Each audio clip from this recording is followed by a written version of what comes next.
안녕하세요. 여기는 여러분의 꿈에 그림을 수놓는 서대문 공동체 라디오 지시간 스푼 김민지의 그림 그리는 밤입니다. 여러분 지난 한 주도 잘 보내셨죠? 기나긴 추석 연휴 푹 쉬시기도 하고 싶은 일들 하시면서 재충전하셨을까요? 저는 추석 내내 맛있는 한과, 약과, 잡채 이런 걸 많이 먹었더니 살이 무려 1.5kg나 쪘더라고요. 정말 급하게 찐 살은 급하게 빼야 한다. 급진 급바 그런 말이 있죠. 그래서 저 열심히 1.5kg 다시 빼보려고 합니다. 저는 추석 내내 잘 쉬기도 했고 잘 먹으면서 힐링하는 시간 가졌는데요. 추석 직후였죠. 10월 13일 월요일에 한국도로교통공단 TBN 교통방송에 가서 보이는 라디오 생방송에 참여했습니다. 이게 어떤 일로 가서 참여를 하게 된 거냐면요.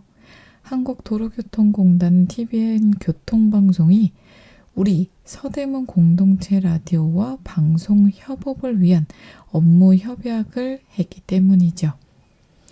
그래서 협약에 따라서요. TBN 교통방송은 공동체 라디오에 우수한 방송 프로그램을 제공하고 제작 여건 개선을 지원하고요. 이에 따라서 월요일 10월 13일부터 서대문 FM에서 김효진 양상국의 12시에 만나요를 생방송으로 청취할 수 있게 되었는데요. 10월 13일이 생방송으로 서대문 FM에서 첫 송출이 되는 날이었기 때문에요. 이 첫 송출 기념하는 날로 저와 이창민 PD님이 함께 여기 도로교통공단 TBN에 가서 김효진님과 양상국님과 저와 이창민 PD님이 함께 보이는 라디오를 진행했습니다.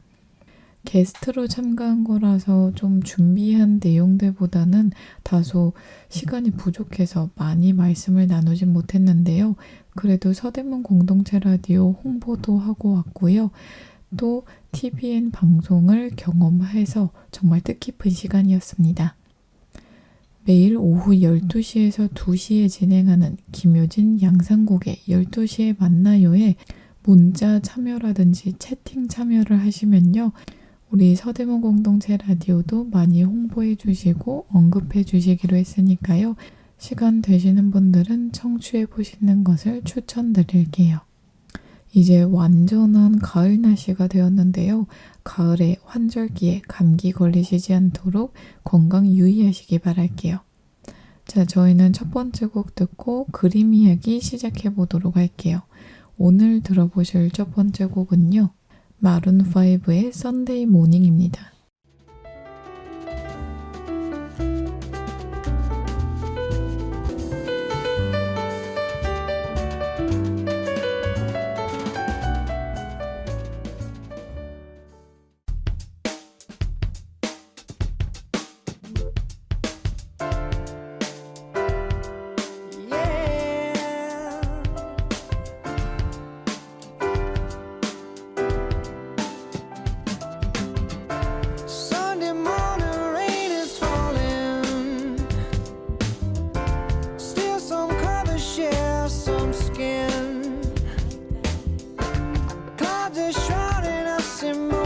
Unforgettable, you twist to fit the mold that I am in.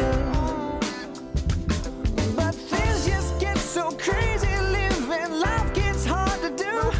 And I would gladly hit the road, get up and go if I knew that someday it would lead me back to you. That someday it would lead me back to you. That maybe darkness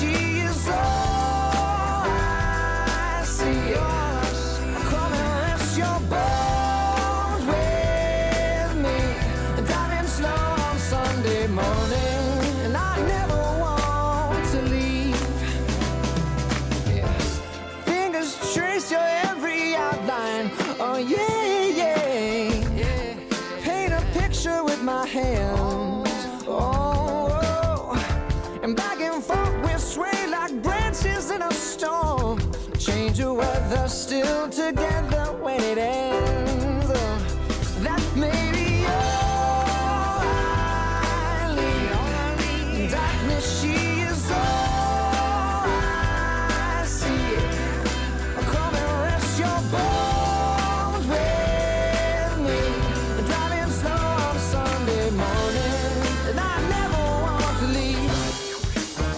Yeah.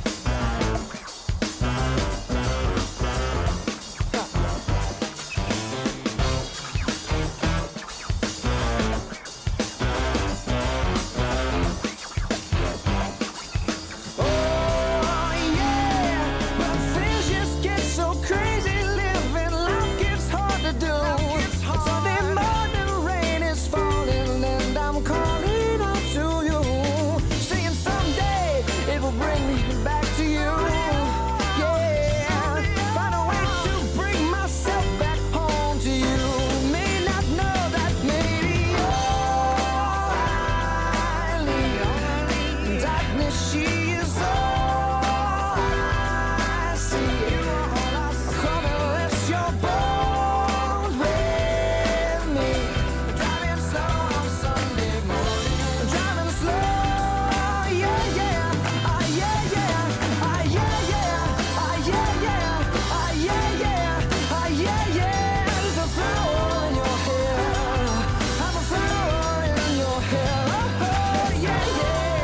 Yeah, yeah. Oh, oh, oh, yeah.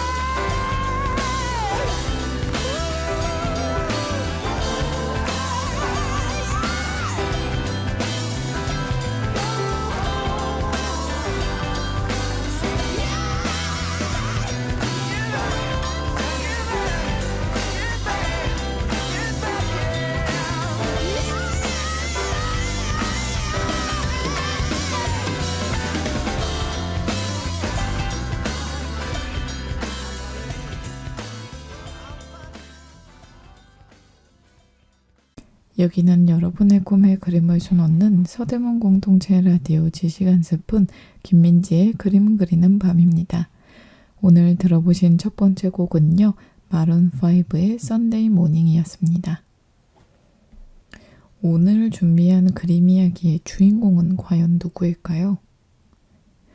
저희가 함께 이야기 나눴던 게 서양 화가들이 거의 줄을 이뤘었거든요. 작년에 국내 화가들을 좀 다루긴 했었는데 거의 대부분 서양 화가들 이야기로 서양 그림들을 했는데 다시 국내 화가들과 국내 작가, 그림들 이야기로 돌아왔습니다. 자, 그래서 오늘 준비한 국내 작가 첫 번째 이야기는요. 바로 장욱진 작가입니다. 자세한 이야기 들어가기 전에요. 장욱진 작가가 어떤 분인지 어떤 활약을 펼쳤는지 간결하게 말씀드릴게요. 장욱진은요. 한국 근현대기의 화가로 도쿄 제국미술학교 서양학과를 졸업했고요. 그는 김환기, 유영국, 이규상 등과 신사실파를 결성하여 활동하기도 했습니다. 그는 또 유화를 주로 그렸고 독특한 형태와 구도, 경쾌한 색채로 나무와 자연과 가족, 불교와 도교적 소재를 그렸고요. 향토적 소재 등을 동화처럼 표현해냈습니다. 이 외에도 판화, 먹그림, 도화, 펜그림 등을 제작한 화가입니다. 자, 그러면 이제 장욱진 작가의 생애부터 자세히 알아보도록 할게요. 장욱진은 1918년 1월 충남 영기군 동면에서 그 지역의 대지주 가문의 사형제 중 차남으로 태어났습니다. 그의 부친은 시, 서, 화의 안목을 지녔고 아이들에게도 그림을 그리게 했다고 합니다. 이 당시에 그림을 그리면 이제 돈 벌기 힘들어서 그런지 그림 그리면 안 된다. 그림은 못 배우게 하는 집들이 좀 있었던 걸로 아는데 역시 부친께서 시서화에 뛰어났고 또 안목이 있으셔서 자녀들에게 일찍이 미술 교육을 시키셨나 봅니다. 그런데 당시 서울에 거주하고 있던 장욱진의 고모의 권유로 가족은 서울로 상경했는데요. 그가 7살이 되던 해에 부친이 타계한 후에는 고모 밑에서 교육을 받았다고 합니다. 장욱진은 초등학교 시절부터 공부보다는 그림에 열중하였다고 하고요. 초등학교 2학년 때에는 도화책에 그려진 까치를 보고 세부 묘사를 생략한 채 온통 까맣게 그렸다가 최하위 점수인 병점을 받기도 했다고 합니다. 그러나 3학년 때는 까치 그림이 일본인 교사의 소개로 전 일본 소학생 미전에 출품되어 1등상을 받았고 유화 물감을 상으로 받기도 했죠. 그러니까 이게 미술 작품이 누구에게는 정말 뛰어난 작품이 될 수도 있고 누구에게는 정말 이해하지 못할 이상한 그림이 될 수도 있고 정말 예술은 어떻게 보느냐에 따라서 그게 최고가 될 수 있고 최하가 될 수도 있고 그런 것 같아요. 이처럼 장욱진은 어려서부터 그림에 남다른 재능과 관심을 보였죠. 그 후 장욱진은 경성 제2고등보통학교에 진학하여 미술반에서 그림 그리는 일에 열중하였는데 다시 동경미술학교 출신 미술교사이던 사토 구니오 수업을 통해 그 당시 유행하던 입체파와 피카소의 미술 세계를 접할 수 있었다고 합니다. 그러나 일본인 역사교사의 항의한 사건으로 인하여 퇴학 처분을 당하고 말았는데요. 그는 그 후 서양화가 공진형의 화실에서 계속 그림을 그려나갔습니다. 공진형은 동경미술학교를 졸업한 일제 시기에 몇 안 되는 서양 화가였죠. 당시 장욱진은 전염병인 성홍열을 알았던 것을 계기로 만공성사가 거처하던 충남 예산의 수덕사에서 치료차 6개월간 지나게 되었고요. 이것이 그의 불교와의 첫 만남이었습니다. 이때 장욱진은 수덕사를 찾은 화가 나혜석과 만남을 가지게 되었는데 나혜석에게 그림에 대한 칭찬을 받았다고 합니다. 아마도 장욱진의 그림이 서양의 고전적인 아카데미즘식의 묘사에만 충실하기보다는 작가의 주관이 강조된 점이 나혜석의 공감을 얻은 것으로 보입니다. 이때의 일은 장욱진으로 하여금 자신의 화업에 대한 신념을 확고히 하는 계기가 되었다고 하죠. 이렇게 화가분이 칭찬해주면 내 그림이 틀리지 않았구나. 이대로 굳혀서 더 열심히 그릴 수 있겠구나. 이렇게 확신을 가지고 더 열심히 하게 되는 원동력이 되었을 것 같아요. 자, 저희는 여기서 잠깐 쉬고요. 노래 한 곡 듣고 와서 다시 만나보도록 할게요. 이번에 들어보실 곡은요. 김대명의 가을 우체국 앞에서입니다.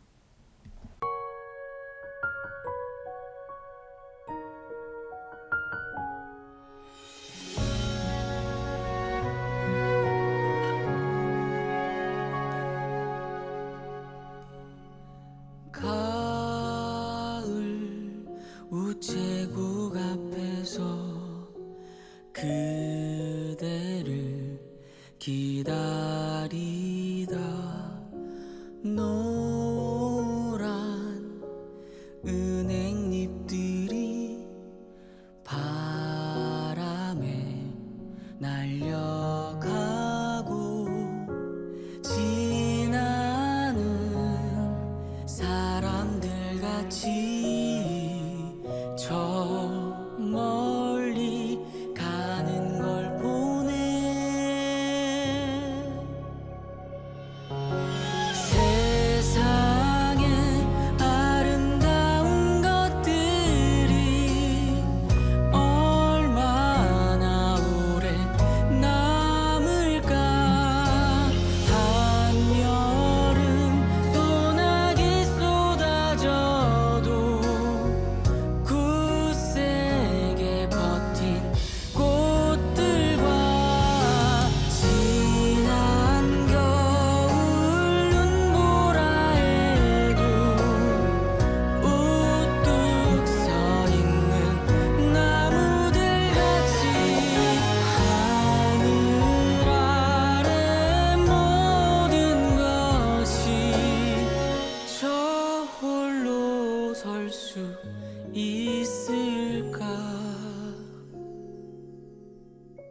세상에 아름다운 것들이 얼마나 오래 남을까.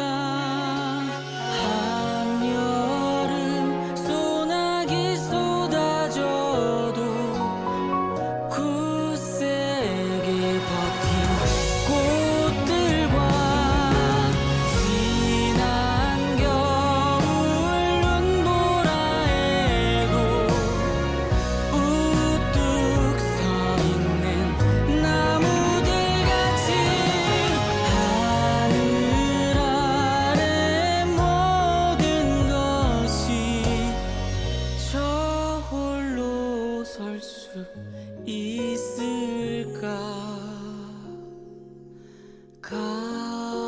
가을 우체국 앞에서 그대를 기다리다 우연한 생각에 빠져 날 저물도록 몰랐네. 날 저물도록 몰랐네.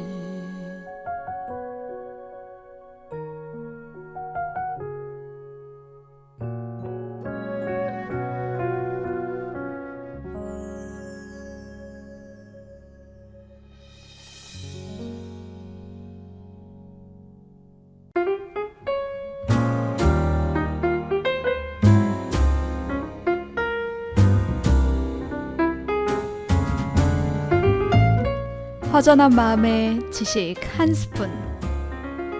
그림과 책, 인문학과 인도 이야기, 그리고 마음 나누는 대화법까지 지식 한 스푼의 풍성한 주제로 오늘도 지식 충전하세요.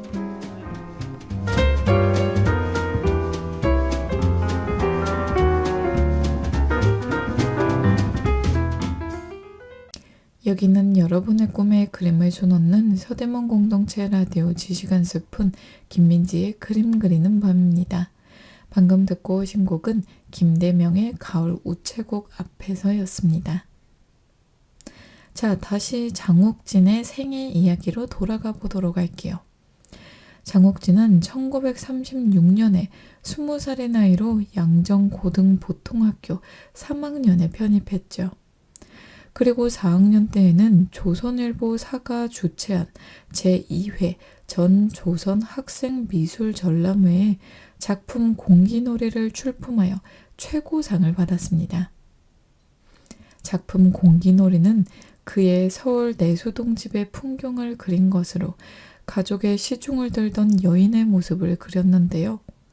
잘 짜여진 구도에 수수한 색감이 도는 이 작품은 당시 화단에서 유행하던 황토색 경향과 맥을 같이 하고 있었습니다.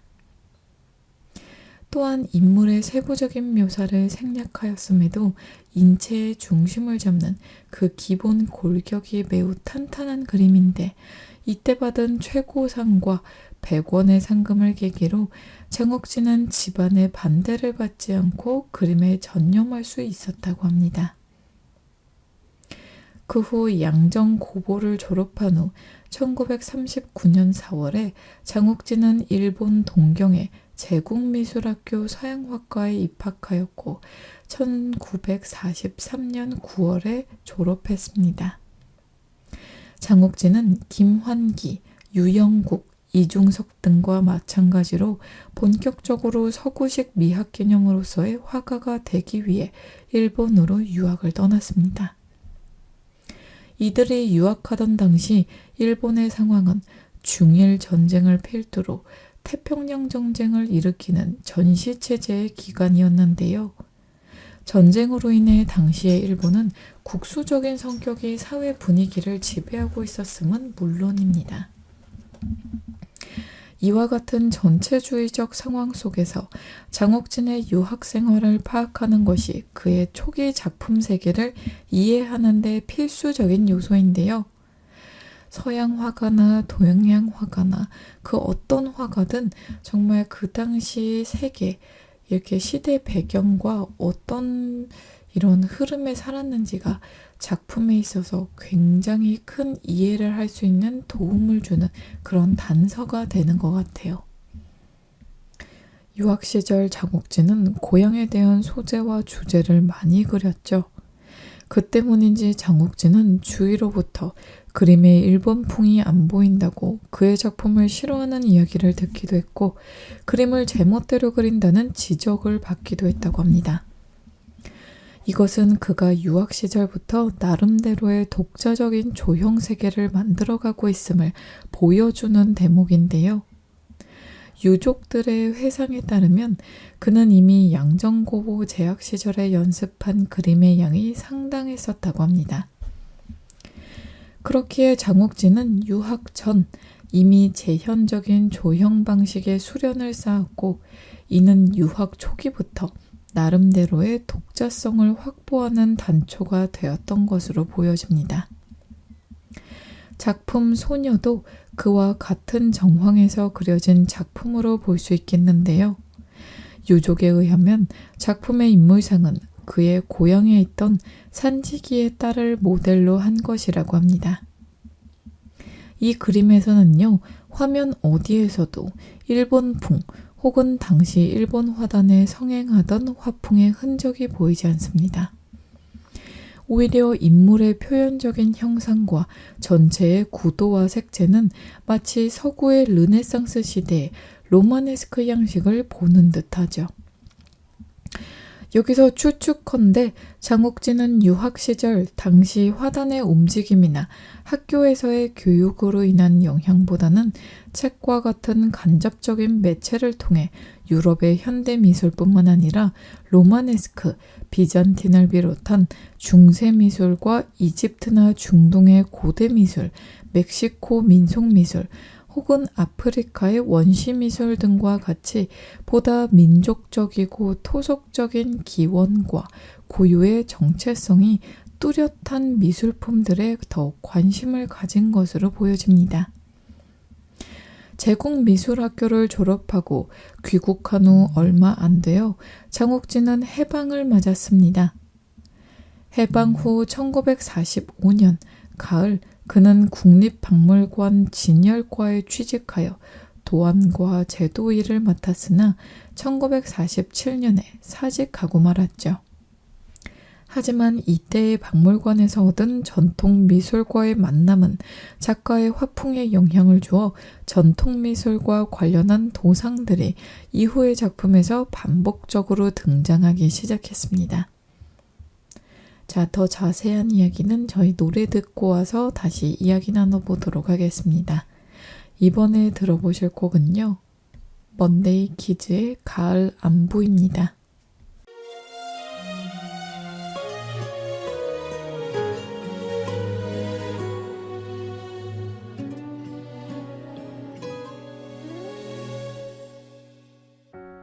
어떠니 잘 지냈니 지난 여름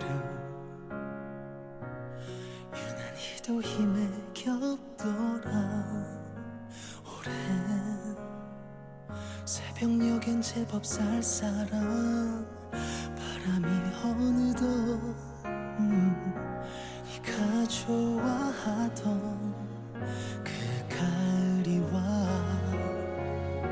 사랑도 그러게 별 수 없나 봐 언제 그랬냐는 듯 계절처럼 변해가 그리워져 미치도록 사랑한 그날들이 내 잃어버린 날들이 참 많이 웃고 울었던 그때 그 시절의 우리 네가 떠올라 밤새 참 아프다 네가 너무 아프다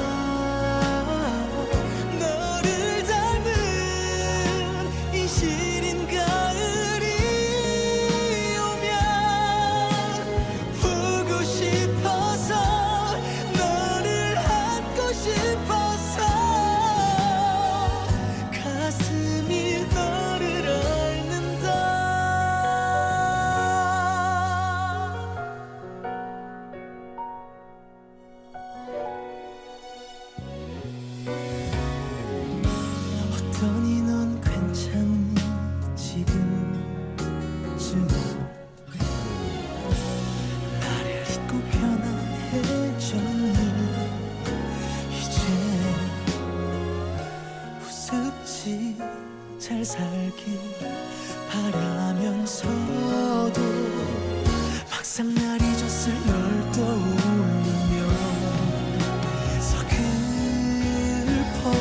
그리워져 미치도록 사랑한 그날들이 내 잃어버린 날들이 참 많이 웃고 울었던 그때 그 시절의 우리 네가 떠올라 밤새 참 아프다 네가 너무 아프다 너를 닮은 이 시린 가을이 오면 보고 싶어서 너를 안고 싶어서 가슴이 너를 앓는다 너라는 계절 안에 살아 여전히 너를 꿈꾸며 고마워져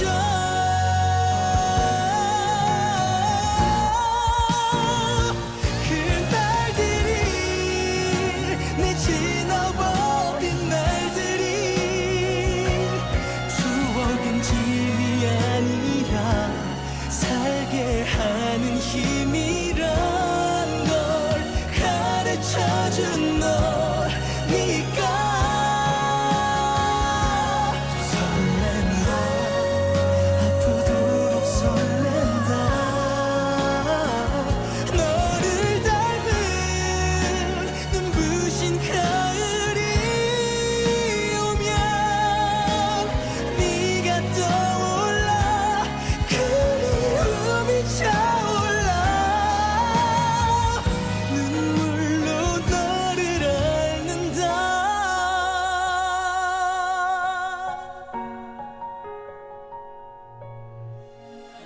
밤새도 너를 앓는다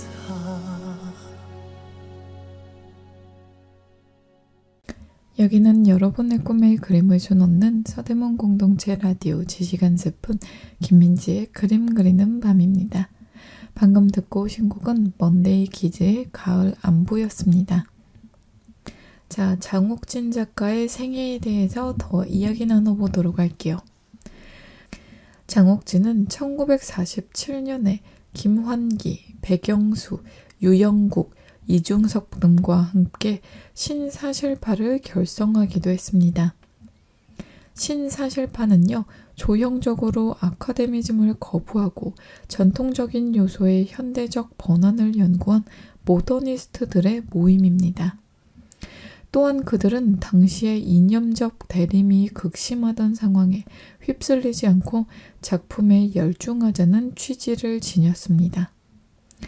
장옥진은 1949년 제2회 신사실파 동인전에 작품 독과 마을, 까치, 원두막 등을 발표했습니다. 그 중에서 특히 작품 독은요, 그의 전체 작품 세계를 이해하는 데 있어서 여러 가지 중요한 의미를 지니고 있습니다. 이 작품을 보면요, 화면의 중앙을 가득 차지하도록 과감하게 독을 배치했고 그 뒤로 아주 작은 앙상한 나무를 걸쳐 놓았는데요. 이러한 비현실적이며 대담한 구도와 배치는 향후 장옥진의 전체 작품 세계에 독창성을 형성하는 근간으로 자리를 잡았습니다. 그러면서도 작품의 주제와 소재는 그의 실제 현실의 경험을 바탕으로 하고 있다는 자전적 성격을 지녔죠. 이 시기에 장옥진은 자신의 고향과 관련한 향토적인 내용을 많이 그렸습니다. 작품 소녀나 독 등은 이러한 향토적 심상을 담아낸 것으로서 색상이나 형태, 구성 등의 표현 방법은 의도적으로 투박한 편입니다. 여기서 장옥진을 이해할 때 기억해 두어야 할 대목은요, 향토색에 관한 부분입니다. 당시에 그려진 여러 소재들은 대부분이 문명이나 도시적이기보다는 자연의 이미지와 고향의 정서에 가까운 것들이었죠. 이러한 점에서 장욱진의 작품을 향토적이라고 할 수 있겠습니다. 일제시기, 특히 1930년대에 향토색을 띠는 미술이 큰 유행을 형성한 적이 있었는데 비록 조선의 풍광, 멋을 추구하려 한다는 점에서 민족주의적 발현이라는 의미도 있었음에도 당시 이들이 취한 향토색이라는 것은 화면상의 어떤 식민지적 정취를 부추기는 또 이국적으로 보이거나 지나간 추억 같은 자연을 소재로 취사 선택한 차원에 머물렀습니다. 그 후 1950년 그의 나이 34살에 6.25 전쟁이 발발했습니다. 전쟁과 함께 닥쳐온 불안과 공포, 육체적 고달픔에도 불구하고 보다 이상화된 세계에 대한 동경으로 나아갔는데 이 같은 이상세계에 대한 염원을 촉발시킨 결정적인 계기는 바로 전쟁이었습니다. 이 시기의 그림은 초기와 많이 달랐는데요. 화면의 색감은 선명해지고 형태도 더욱 간결하게 정돈되어 갔습니다. 작품의 내용도 이전 시기의 향토성을 뛰어넘어 이상적인 세계 혹은 탈속적인 공간을 표현하기 시작했죠. 이 시기의 작품들은 한결같이 평화롭고 서정적입니다. 이러한 중기의 특징을 집약할 수 있는 것이 자전적 성향을 바탕으로 한 이상세계의 표현이라고 할 수 있겠습니다. 전쟁의 발발로 인해 그의 가족들은 1951년 일사후퇴 때 부산으로 피난하였죠. 다행히 몸은 피할 수 있었지만 그로 하여금 자유롭게 그림을 그릴 수 있는 여력을 허락하지 않았습니다. 장욱진의 폭주는 바로 이때부터 시작되었다고 하는데요. 그러던 그해 9월 비교적 전쟁의 상흔이 덜한 고향 충청남도 연기군으로 장욱진은 돌아갔습니다. 그곳에서 어느 정도 심신의 안정을 회복하며 대표 작품 자화상을 제작했죠. 그는 이 그림에서 외롭지 않은 대자연 속의 고독을 이야기하지만 당시의 전란의 상황을 감안한다면 이 작품은 온통 아이러니뿐입니다. 우선 전쟁의 와중에 이같이 풍요롭게 물들어 있는 논이 있을 리 만무하고요. 더욱 기이한 것은 그 논사의 길로 신사풍의 정장을 한 채 팔자걸음을 하고 있는 작가의 존재입니다.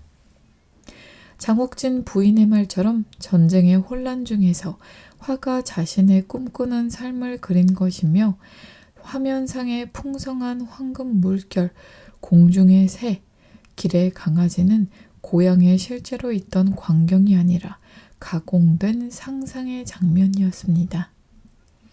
특히 화면에서 풍겨지는 풍요로움과 한가함은 전쟁으로 인해 빼앗겨버린 현실과 비교됨으로써 그 역설적 힘이 커질 뿐이죠.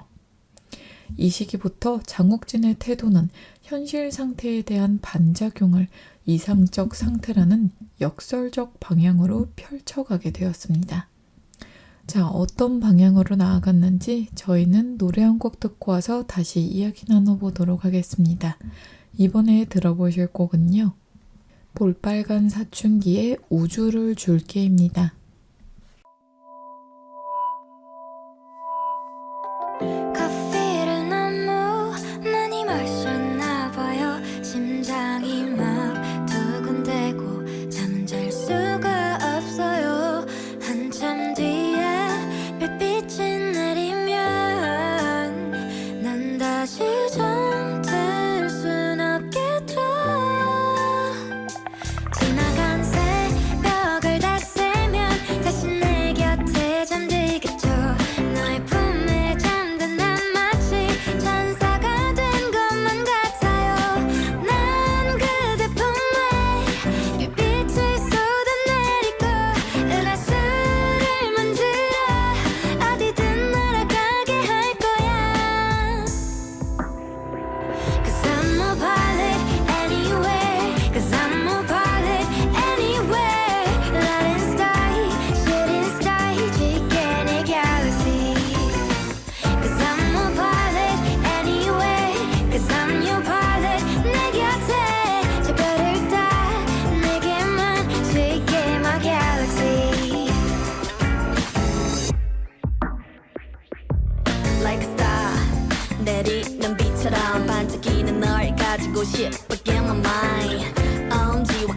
얘기만 해도 내 마음을 너무 잘 표현해부터 안달나니까 마냥 떨리기만 한 게 아니야. 준비가 되면 쏠린 인공위성처럼 네 주위를 마구 맴돌려 해. 더 가까워진다면 네가 가져줄래 이 떨림을. 어제는 내가 기분이 참 좋아서 지나간 행성에다가 그대 이름 새겨놓았죠. 한참 뒤에 별빛이 내리면 그 별이 가장 붉게 빛나요. 지나간 새벽을 다 세면 다시 내 곁에 잠들겠죠. 별빛 아래 잠든 넌 마치 온 우주가 진 것만 같아. 난 그대 품에 별빛을 쏟아내리고 은하수를 만들어 어디든 날아가게 할 거야.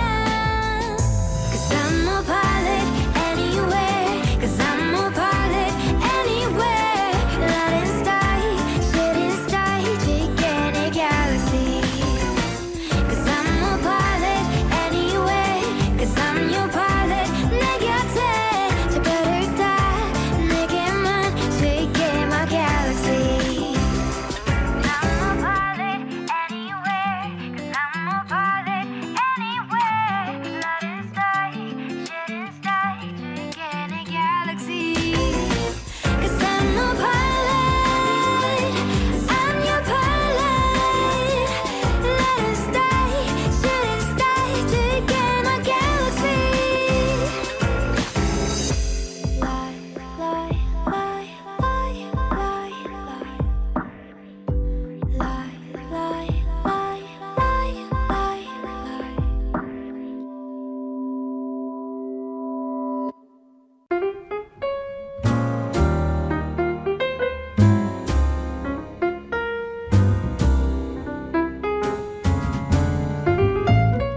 허전한 마음에 지식 한 스푼. 그림과 책, 인문학과 인도 이야기, 그리고 마음 나누는 대화법까지 지식 한 스푼의 풍성한 주제로 오늘도 지식 충전하세요.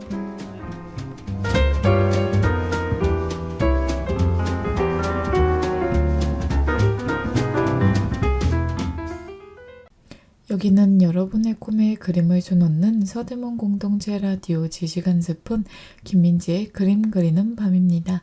방금 듣고 오신 곡은 볼빨간 사춘기의 우주를 줄기였습니다. 자, 이어서 이야기 나눠보도록 할게요.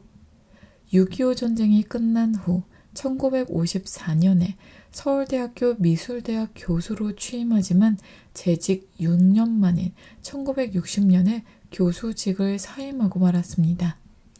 사임의 결정적 이유는요, 화가 자신이 창작에 전념하고 싶고 누구를 가르칠 재질이 아니라고 느꼈기 때문인데, 이후 집안의 생계는 고스란히 서점을 운영하던 부인의 몫이 되었죠.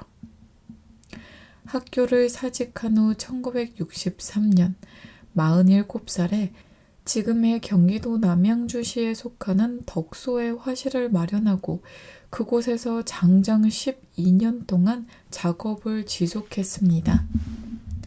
실로 전기도 들어오지 않는 시골집에서 혼자서 생활한다는 것은 가히 보통 사람으로는 상상도 하지 못했을 터 스스로 외로움과 불편함으로 자청하여 뛰어들었던 장옥진은 중년의 시대를 꼬박 다 보내고 노년의 할아버지가 되어서야 그곳을 나오게 되었습니다. 장옥진이 서울을 싫어했던 것처럼 도시화로 번잡해지는 덕소를 견디지 못했기 때문입니다. 덕소에서의 생활은 그 세월의 길이만큼, 자연의 섬세함만큼, 그리고 그의 고민만큼 많은 실험과 좌절을 맛보게 하였고 새로운 단계로 승화되는 시기였습니다. 하루에 4시간 이상을 자지 않았고 늘 새벽이면 일어나 산책하고 다녀와서는 화폭을 마주하며 그림을 그리는 생활을 이어갔다고 하죠. 그러다 작품이 막히거나 지치면 술로 휴식했다고 합니다. 사실 덕소에서 그는 지금까지의 반추상의 형식과는 달리 대상과 재현이 완전히 사라진 추상 작품을 62년에서 64년의 기간 동안 시도해보기도 했으나 왠지 자신의 것이 아니라고 생각해 그만두었다고 합니다. 뿐만 아니라 65년의 경우 단 한 점의 유화밖에 그리지 않았는데요. 67년의 작품으로도 남아있는 것이 한 점에 불과하다는 점에서 알 수 있듯이 그에게 있어 1960년대는 전반적으로 다른 시기에 비해 거의 그림을 그리지 못한 때였습니다. 당시 나는 누구인가를 많이 고민했다 라는 유족의 기억이나 그림을 엎어놓았다 제쳐놓았다 하는 시간이 더 많았다 라는 화가 자신의 이야기가 당시의 고민과 갈등을 엿보게 합니다. 작품 눈은요, 당시 장옥진이 실험하던 추상의 모습을 보여주는 예에 속하는 작품입니다. 덕소의 산 혹은 강바닥에 쌓인 눈을 보고 그린 작품이라고 하는데 거의 화면의 상하 좌우를 구별할 수 없는 전체성과 평면성을 띠고 있죠. 또한 이 작품은 그의 작품 중 비교적 큰 편에 속하는 53cm 곱하기 72.5cm의 화폭이었습니다. 붓의 사용 또한 매우 격정적인데 이러한 양상은 당시 서울을 중심으로 전개된 앵포르멜 경향의 영향을 받았음을 알 수 있습니다. 하지만 결국 장옥진은 이러한 방식을 오래 가지 않아 그만두게 되었죠. 그 후 1970년대에 들어서면서부터 내용적으로 여러 가지 세계관이 혼합되는 양상으로 변화되어 그러면서 표현 방법에 있어서도 화면의 질감이 약화되고 담채식의 느낌이 강조되는 수묵유화의 단계로 넘어가게 되었습니다. 이 시기가 후기에 해당하며 대략 1975년경부터 마지막 1990년까지의 기간입니다. 후기의 대표적인 특징을 이루는 것이 바로 종합적 이상 세계의 표현이라고 할 수 있습니다. 가령 이때 그의 작품에는 과거의 자전적 성향을 바탕으로 불교, 도가적 신선, 민화나 민속적, 동화적 요소들이 다양하게 전개되며 수묵유화풍의 화면이 기조를 이루었습니다. 아마 양식적인 면에서 장옥진이 차지하는 미술사적 위치를 말한다면 이 시기의 작품들을 내세울 수 있을 것입니다. 1975년 5월 그는 12년간의 덕소 생활을 청산하고 서울의 명륜동으로 돌아오죠. 덕소에서 철수한 것은 주위에 공장이 들어서고 국도가 복잡해지면서 예전의 한적한 모습을 잃어갔기 때문이라고 합니다. 서울에 돌아온 장옥진은 한옥 앞마당에 연못을 만들고 관어당이라 이름 지은 아담한 초가 정자를 지었습니다. 1975년에 그려진 초당의 작품에는 마치 화선지 위에 먹을 듬뿍 먹인 붓으로 그린 것 같은 유화의 농담이 화면의 주조를 이루고 있으며 차를 다리고 있는 아이, 커다란 나무 그늘 아래에 있는 초당에 양반 자세로 앉아있는 인물의 모습과 같은 소재들은 전통적인 문인 산수화의 도상들로서 독군이 다 된 그의 심상을 보여주고 있습니다. 자, 저희는 여기서 잠깐 쉬고요. 노래 한 곡 듣고 와서 다시 이야기 나눠보도록 하겠습니다. 이번에 들어보실 곡은요. 부석순의 자꾸만 웃게 돼입니다.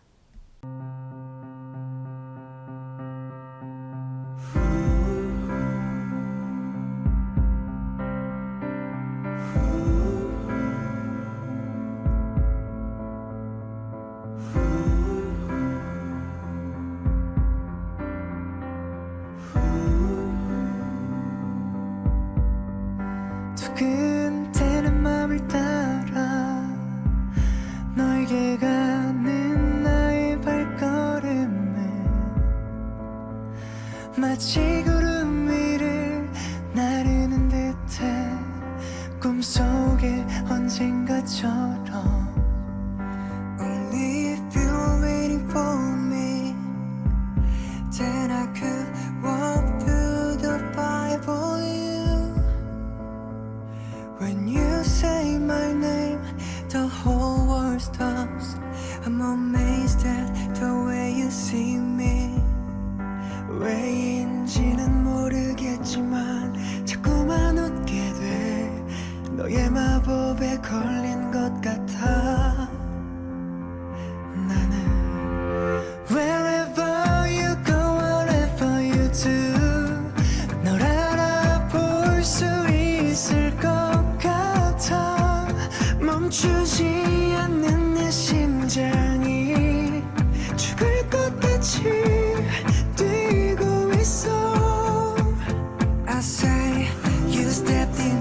웃음들은 어린 날에 본 소설 속의 이야기들보다 더 그대 날 들뜨게 하네.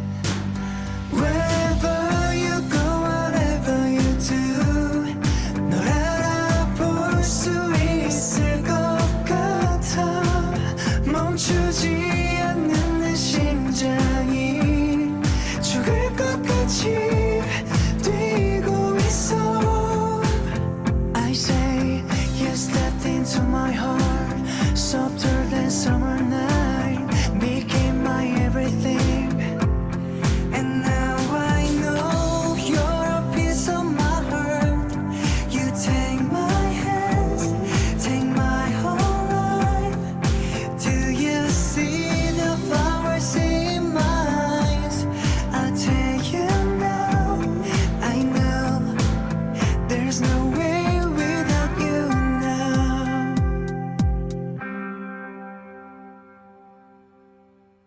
여기는 여러분의 꿈에 그림을 줘놓는 서대문 공동체 라디오 지시간 스푼 김민지의 그림 그리는 밤입니다. 방금 듣고 오신 곡은 부석순의 자꾸만 웃게 돼 였습니다. 자, 이어서 장욱진 이야기해 보도록 할게요. 1980년부터 시작된 수안보에서의 생활은 이러한 풍류적 정취를 확고히 하는 시기였습니다. 그에게 있어 일과는 새벽에 일어나 한참을 작업한 후 시냇물을 따라 오리쯤 걸어 온천을 다녀오는 일이었고 가급적 자연의 상태에 가까워지려 하였다고 합니다. 그러나 1985년 가을 그가 덕소를 떠났던 같은 이유로 수안보의 화실을 떠나게 되었습니다. 점점 수도권 지역이 개발하고 시끄러워졌기 때문이겠죠. 주변이 관광지로 개발되면서 줄줄이 상업지역으로 변모해 갔기 때문입니다. 번잡한 서울을 떠나 마지막으로 거처를 정한 곳이 바로 경기도 용인군 구성면 마북리의 한 고택이었습니다. 그의 나이 70세 되던 1986년 봄의 일입니다. 특히 세상을 떠나는 1990년까지 용인에서 지낸 5년간은 평생에 걸쳐 제작된 720여 점의 작품 중에서 거의 3분의 1에 해당하는 220여 점이 그려지는 가장 왕성한 창작의 시기였습니다. 도대체 무엇이 이렇게 폭발적인 양의 작품 제작을 가능하게 하였을까요? 지금껏 즐겨 사용하던 산, 까치, 집, 나무 등의 소재들은 어느덧 그의 평생의 동무가 되었으며 조형적인 배치에 있어서도 모든 한계를 넘어 자유자재로 구성되었습니다. 그러면서 1950년에서 60년대에 기하학적 구성과 동화적 심상이 다시 등장하는 등 복고적인 모습을 보이기도 했습니다. 이 때문인지 후기에 들어 화면의 실제적 풍경이 줄어들고 보다 환상적이고 관념적인 경향이 강해졌죠.